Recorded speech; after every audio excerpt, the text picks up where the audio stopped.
Good morning. Today we received great news for our economy and our recovery and for the American people. This morning we learned that in May, our economy created 559,000 new jobs, unemployment rate fell to 5.8%, and wages went up for American workers. That means we have now created over 2 million jobs in total since I took office. More jobs than ever been created in the first 4 months of any presidency in modern history.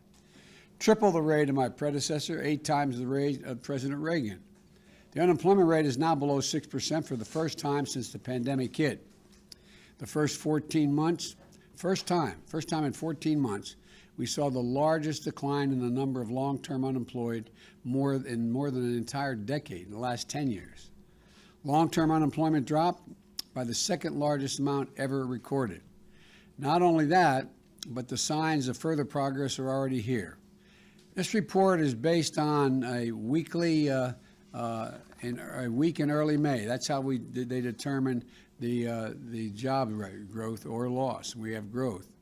And that week in May, we only had 35% of working age adults had been fully vaccinated.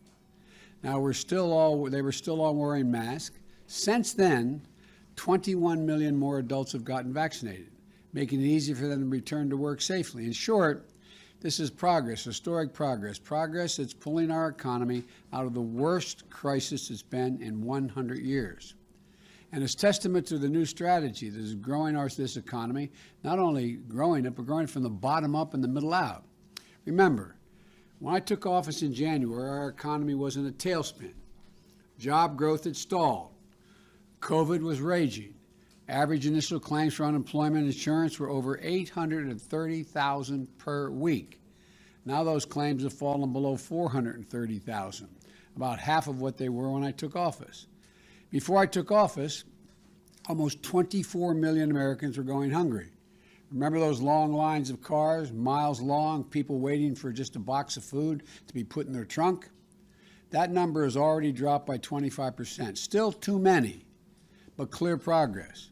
Before I took office, independent experts were projecting that the American economy would grow by 3 or 4% in 2021, this year.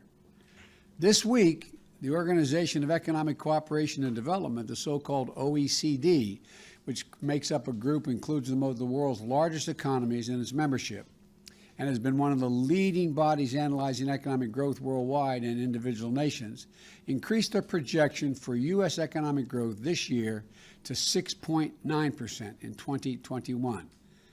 That's the fastest pace in nearly 4 decades.